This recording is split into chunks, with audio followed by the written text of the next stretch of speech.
ओम शांति। 13 सितंबर 2025 के बाबा के मधुर महावाक्य। बाबा कहते मीठे बच्चे, सबसे पहले यही ख्याल करो कि मुझ आत्मा पर जो कट चढ़ी हुई है वह कैसे उतरे। सुई पर जब कट माने जंख होगी तब तक चुंबक खींच नहीं सकता है।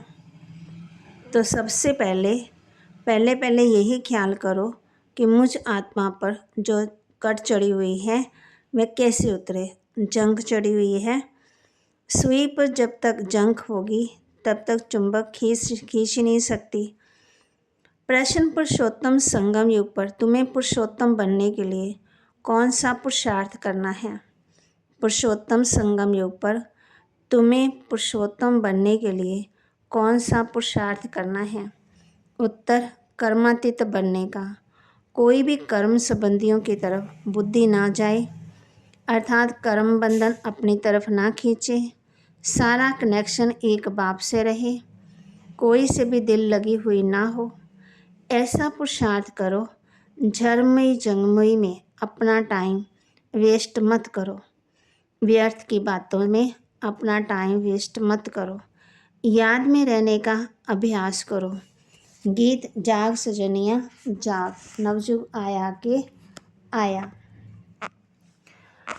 ओम शांति। धारणा के लिए मुख्य सार। जैसे बाप टीचर रूम में पढ़ाकर सब कुछ रहम करते हैं, ऐसे अपने आप पर और औरों पर भी रहम करना है। पढ़ाई और श्रीमत पर पूरा ध्यान देना है। अपने करैक्टर सुधारने हैं। जैसे बाप टीचर रूम में पढ़ाकर सब पर रहम करते हैं, ऐसे अपने आप पर और औरों पर भी रहम करना है। पढ़ाई और श्रीमत पर पूरा ध्यान देना है।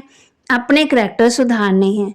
आपस में कोई पुरानी सड़ी हुई पर चिंतन करने की बातें करके बाप से बुद्धि योग नहीं तोड़वाना है। कोई भी पाप कर्म नहीं करना, याद में रहकर जंग उतारनी है। आपस में कोई पुरानी सड़ी हुई पर चिंतन करने की बातें करके बाप से बुद्धि योग नहीं तुड़वाना है। कोई भी पाप कर्म नहीं करना है, याद में रहकर जंग उतारनी है। वरदान, दृढ़ता द्वारा कलराठी जमीन में भी फल पैदा करने वाले सफलता मूर्त भव। दृढ़ता द्वारा कलराठी जमीन में भी फल पैदा करने वाले सफलता मूर्त स्वरूप भव।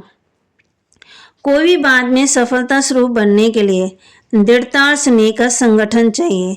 यह दृढ़ता कलराठी जमीन में भी फल पैदा कर देती है। जैसे आजकल साइंस वाले रेत में भी फल पैदा करने का प्रयत्न कर रहे हैं, ऐसे आप साइलेंस की शक्ति द्वारा स्नेह का पानी देते हुए फलीभूत बनो। दृढ़ता द्वारा नाउम्मीद में भी उम्मीद का दीपक जगा सकते हो, क्योंकि हिम्मत से बाप की मदद मिल जाती है। स्लोगन, अपने को सदा प्रभु की अमानत समझकर चलो तो कर्म में रूहानियत आएगी। अपने को सदा प्रभु की अमानत समझकर चलो तो कर्म में रूहानियत आएगी। अव्यक्त इशारे। सारथी अर्थात आत्म अभिमानी, क्योंकि आत्मा ही सारथी है। ब्रह्मा बाप ने इस विधि से नंबर 1 की सिद्धि प्राप्त की, तो फॉलो फादर करो। जैसे बाप देह को अधीन कर प्रवेश होते हैं, अर्थात सारथी बनते हैं, देह के अधीन नहीं होते, इसलिए न्यारे और प्यारे हैं। ऐसे ही आप सभी ब्राह्मण आत्मा भी बासमान सारथी की स्थिति में रहो। सारथी स्वतः ही साक्षी हो, कुछ भी करेंगे, देखेंगे, सुनेंगे और सब कुछ करते भी माया के लेप शेप से निर्लेप रहेंगे। तो बाबा कहते हैं, बाबा के महावाक्य को लाइक करें, शेयर करें, सब्सक्राइब करें और अपने जीवन में धारण जरूर करें। फिर बाबा ने ये भी कहा है कि जाग सजनिया जाग, नवयुग आया के आया।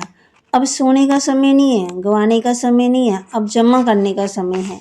जागना है, खुद भी जागना है और दूसरों को भी जगाना है। बाप भी आकर के भारत को स्वर्ग का मालिक बनाते हैं। वह जब आते हैं तब सबकी सदगति होती है। तो बाप कहते तुम्हारी बुद्धि में है ना, तुम बच्चे जानते हो अभी हमको सत्य का संग मिला है, हम अपने बाप की याद में रहते हैं। तो बाबा के महावाक्य को लाइक करें, शेयर करें, सब्सक्राइब करें और अपने जीवन में ज़रूर ज़रूर धारण करें। बुद्धि का योग जितना बाबा कहते हैं मेरे साथ होगा उतनी कट उतरती जाएगी। ओम शांति।